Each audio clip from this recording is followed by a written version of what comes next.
ये कहानी है एक 12 साल के लड़के की जो अपनी स्टेप मॉम के साथ रिलेशन बनाना चाहता है।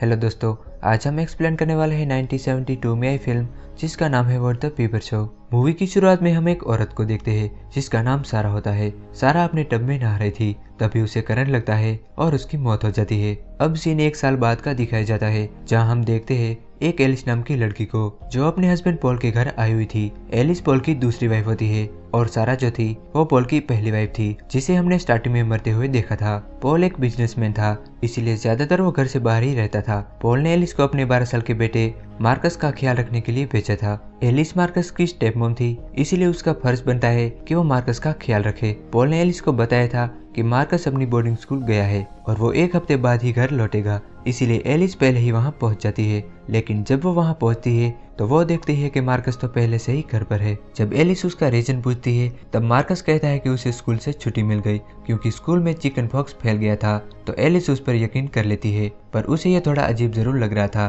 क्योंकि मार्कस एज में भले ही छोटा था पर वो बात ऐसी कर रहा था जैसे कोई बड़ा आदमी हो। अगली सुबह एलिस को पॉल का कॉल आता है और पॉल मार्कस से बात करना चाहता था। तब एलिस मार्कस को फोन देने जाती है। उस वक्त मार्कस टब में नहा रहा था।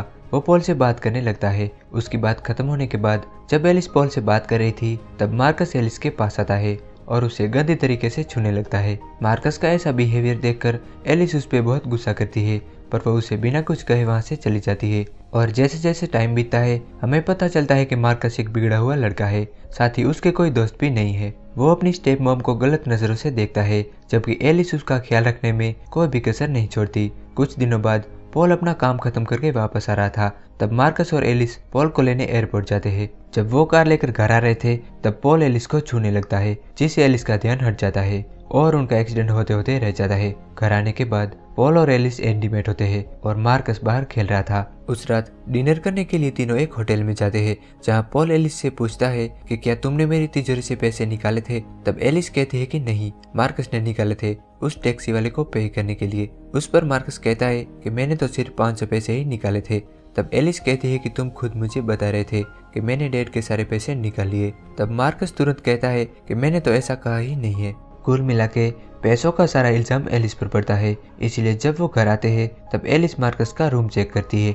उस रूम में उसे पैसे तो नहीं मिलते, पर उसे वहाँ एक लेटर मिलता है जो फटा हुआ था। एक दिन मार्कस और पॉल स्विमिंग कर रहे थे, तब मार्कस पॉल को बताता है कि एलिस मेरा जरा भी ख्याल नहीं रखती और साथ ही वो ये भी कहता है कि वो मुझे जरा भी पसंद नहीं करती। उसकी ये सारी बातें एलिस सुन रही थी, तो वहीं पॉल भी मार्कस की बातों पर ज्यादा ध्यान नहीं देता क्योंकि मार्कस एक बच्चा है। मार्कस पॉल को यह भी कहता है कि एलिस ने मेरे रूम की तलाशी ली थी। पॉल इसके बारे में एलिस से पूछता है पर वो कुछ नहीं बताती।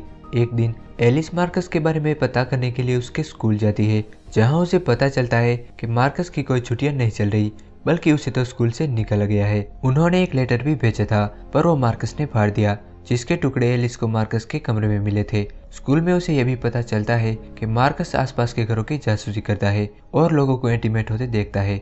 साथ ही वह स्कूल के आसपास भटकने वाली सभी बिल्लियों को जान से मार देता है। उसकी इन्हीं हरकतों की वजह से उसे स्कूल से निकाला गया है। एक दिन एलिस पॉल के साथ एक पार्टी में जाती है जहां उसकी मुलाकात एक सोफी नाम की औरत से होती है।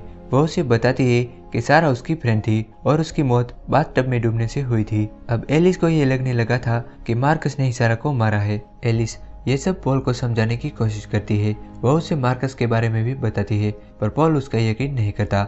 उल्टा उन दोनों की बहस हो जाती है। एक रात एलिस किसी काम से ऊपर वाले स्टोर पर जाती है, तभी वो देखती है कि उसकी बेडरूम की छत पर एक होल है जिससे उनका बेड दिखाई देता है। ये देख के उसे मार्कस का ख्याल आता है और उसे पता चल जाता है कि मार्कस उन दोनों को इंटीमेट होते देखता है। इसीलिए एलिस मार्कस के पास जाती है और उसे पूछती है कि वो उन दोनों को क्यों देखता है।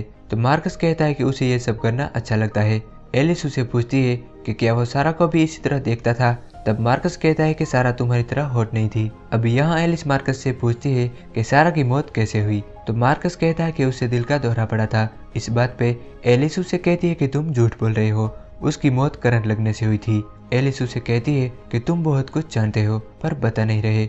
ये सुन के मार्कस कहता है कि मैं ये सब तुम्हें क्यों बताऊं, मुझे इसमें क्या मिलेगा। तब एलिस उसे पैसे ऑफर करती है, पर वो पैसे लेने से मना करता है और कहता है कि उसे एलिस चाहिए। तब एलिस एक एक करके अपने कपड़े उतारने लगती है और मार्कस एलिस के सवालों के जवाब देने लगता है। वो कहता है कि सारा को एक हार्ट कंडीशन थी जिसके बारे में किसी को नहीं पता था। उसने ये बात पॉल को भी नहीं बताई थी। मार्कस कहता है कि उसे ये बात डॉक्टर के एक लेटर से पता चली थी। तब एलिस को लगा कि मार्कस झूठ बोल रहा है। वो उसकी बात पे यकीन नहीं करती और वहाँ से चली जाती है। उसके बाद एलिस वो हॉल पॉल को दिखाती है, पर जब वो दोनों वहाँ जाते हैं तो वहाँ कुछ नहीं था।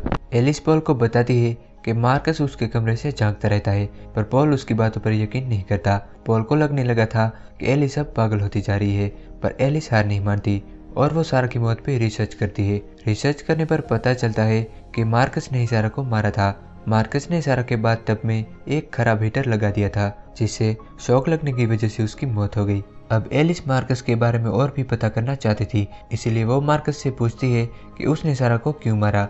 तब मार्कस कहता है कि सारा उसे ज़रा भी पसंद नहीं थी, साथ ही उसे लोगों को टॉर्चर करने में बहुत मज़ा आता है।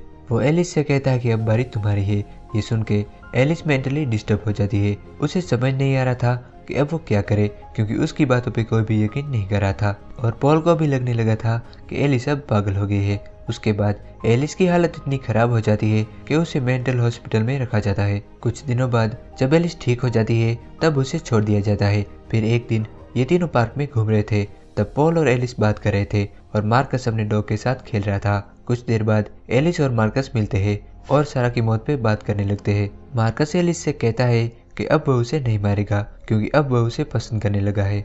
एलिस भी उसके साथ अजीब अजीब बातें कर रही थी। वो मार्कस से कहती है कि हम पॉल को मार के कहीं दूर चले जाएंगे। उस वक्त एलिस मार्कस को किस भी करती है। उसके बाद एलिस को रोड पर तेजी से आती हुई एक कार दिखाई देती है। ये देखकर एलिस उस डॉग की टॉप को रोड पर फेंकती है। जब डॉग उस टॉप को लेने जाता है तब मार्कस भी डॉग को बचाने रोड पर जाता है। तब उस कार से मार्कस का एक्सीडेंट हो जाता है और उसकी मौत हो जाती है और एलिस मार्कस की बॉडी को देखकर मुस्कुराने लगती है, क्योंकि अब वो आज़ाद थी। उसने ये प्लान बनाया था और उसमें कामयाब रही। और इसी के साथ ये मूवी यहीं पर एंड हो जाती है।